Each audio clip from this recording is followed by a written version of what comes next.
Hey, comment ça va les gars? Pour ma part ça va super. Aujourd'hui je vous retrouve pour une toute nouvelle vidéo et plutôt un tout nouvel épisode de VQZ pour vos questions zombies. Quatrième épisode de cette série zombie qui consiste tout simplement à ce que vous me déposez des questions sur la storyline du zombie dans l'espace des commentaires.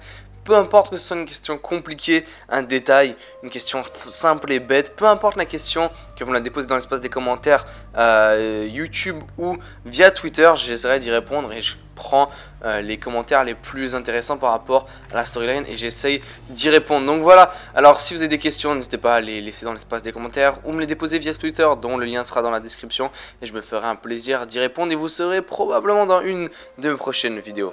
Donc aujourd'hui j'ai deux questions à répondre et deux questions qui sont vraiment pertinentes par rapport à la storyline du zombie et je vais y aller avec la première des questions qui m'a été proposée. Cette fois-ci c'est une question qui va venir de Thibaut Mizel et Thibaut Mizel m'a demandé qui a fait le Pack-a-Punch, d'où il vient. Alors le Pack-a-Punch c'est un élément de gameplay d'abord et avant tout. C'est un petit peu comme la boîte magique ou les craies sur le mur où est-ce qu'on peut acheter des armes. Treyarch n'a jamais décidé de toucher à ça. C'est vrai que le Pack-a-Punch c'est présent depuis Deris de World at War, donc ça remonte à longtemps quand il n'y avait pas vraiment beaucoup d'histoire dans le zombie en fait en général. Tout ce qu'il y avait ça se limitait à simplement Samantha, Maxis, Richthofen, voilà, c'était tout ce qu'il y avait vraiment dans l'histoire du zombie. Et c'était juste les bases qui étaient posées et il n'y avait rien d'autre vraiment de plus.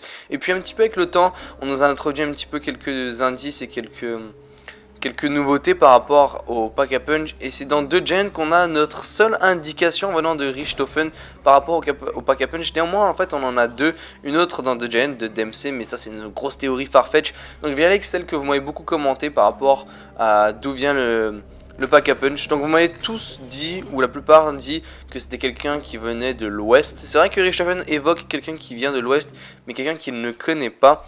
Et il parle d'un forgeron dans l'ouest.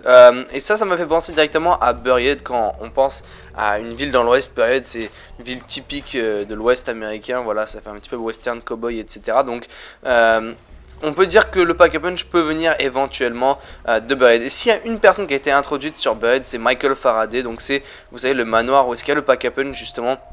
Bah, ce gars détient le manoir, il s'appelle Michael Faraday. On n'a jamais vraiment eu d'informations sur Michael Faraday. Les seules informations qu'on a eues et les grosses théories, c'est qu'il était à l'origine de la création de l'atout électrique Cherry. Donc il travaille avec l'élément 115 et aussi à l'origine de l'atout élixir de vautour, donc aussi avec l'élément 115 qui a été introduit sur Buried. Donc c'est là qu'est venue l'idée, mais de la manière dans laquelle Richthofen en parle, ça nous éclaire pas vraiment sur d'où il vient et d'où il sort. Mais comme le manoir le représente et qu'il y a des images de lui un petit peu partout dans le manoir, et que le manoir est la direction vers le Pack-a-Punch, ça peut être une des indications et un des symboles prouvant que Michael Faraday est justement le gars qui a inventé le Pack-a-Punch. En tout cas je trouve que c'est une théorie qui est vraiment cool et qui fait plutôt du sens. L'autre des théories c'est Dr Monty. Donc Dempsey a une phrase que je vous ai présentée dans un dernier épisode de VQZ.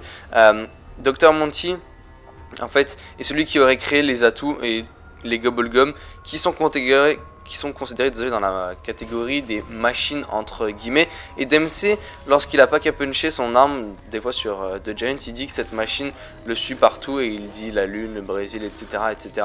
Et Richthofen dit la même chose en ce qui concerne les Gobblegum et les atouts. Et comme les Gobblegum et les atouts font partie de la catégorie machine avec le Pack-a-Punch et que les Gobblegum et atouts ont probablement été créés par Dr Monty, il est fort possible de se dire que finalement Dr Monty est possiblement à la base et à l'origine plutôt de la création du Pack-a-Punch. Mais ça reste une des théories.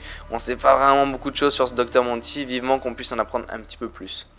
Maintenant la deuxième question d'aujourd'hui qui a été posée par Kinsley NDI, j'espère que j'ai pas trop écorché ton nom, qui me demande qui a créé le pistolet laser. Alors j'aime beaucoup cette question parce que le pistolet laser c'est l'icône du zombie. Vous voyez ce que je veux dire, c'est là depuis Narc Totem dans la boîte et ça représente le zombie tout simplement. Et ça aussi on peut dire que c'est un élément de gameplay entre guillemets, mais il y a bel et bien une réponse et plutôt satisfaisante et vraiment cool en fait par rapport au Ray Gun et tout ce qui l'entoure. Donc le Ray Gun en fait, il y a quelque chose qui est entièrement consacré à lui. Quand vous allez sur le le petit terminal, donc le petit ordinateur sur Black Ops 1 dans les menus, vous pouvez obtenir quelques petites informations en zombie.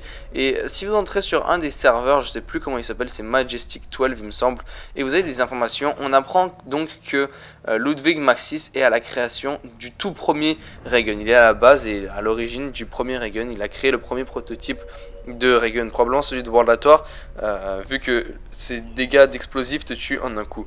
Ensuite on apprend dans les lignes juste après que Dr Porters serait lui à l'origine d'une version améliorée d'une ray gun, d'une deuxième génération du ray gun. Alors ça veut dire que Ludwig Maxis a créé le ray gun 1 et que Porter a créé le ray gun Mark II. Et que justement la description qui est dans ce terminal, c'est que la création d'un ray gun de deuxième génération plus performant, plus efficace et qui n'a pas de dégâts d'explosifs comme le ray gun Mark II.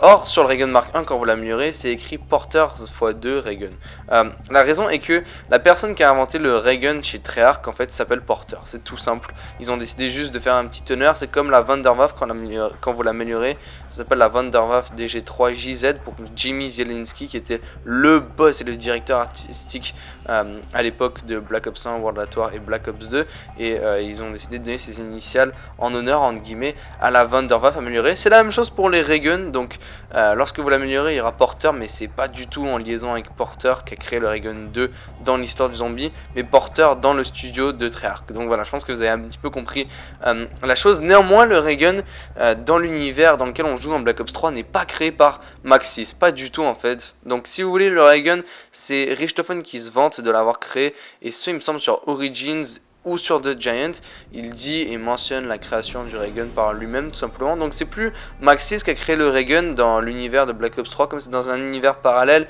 et que dans l'univers entre autres d'Origins, l'élément 115 et les découvertes par rapport à tout ça ont été fait beaucoup plus rapidement et beaucoup plus tôt que dans le premier univers de Black Ops 1. Ça pourrait justifier le fait que justement Richthofen est à l'origine tout simplement du ray gun du ray gun 1. Ce qui est aussi intéressant, c'est que Call of Duty sur leur Twitter officiel il y a quelques semaines dévoilait quelques teasers avec des biographies des personnages dont Nikolai, Takeo, Dempsey et Richthofen. Et par rapport à Richthofen, s'il y avait une ligne intéressante dans sa fameuse biographie qui avait été donnée, c'est la phrase suivante qui nous dit que Richthofen est le leader d'un programme de création de Wonder Weapon, et c'était pas le cas sur Black Ops 1. Il était pas trop dans les Wonder Weapon, il travaillait plus sur les téléporteurs, etc., etc. Et là, il semblerait que Richthofen ait découvert une nouvelle passion qui serait la création de Wonder Weapon. Donc voilà, c'est quand même quelque chose de vraiment cool. J'espère que la vidéo d'aujourd'hui vous aura plu, ou plutôt l'épisode de VQZ, le 4e épisode de cette série que j'adore vraiment faire et qui vous plaît toujours autant en direct. Donc si vous avez des questions à me poser, ça se passe dans l'espace des commentaires, et surtout n'hésitez pas à lâcher un petit pouce vert, ça fait vraiment plaisir, ça m'encourage. Moi je vous dis ciao les gars, je vous retrouve très prochainement pour d'autres vidéos. Peace.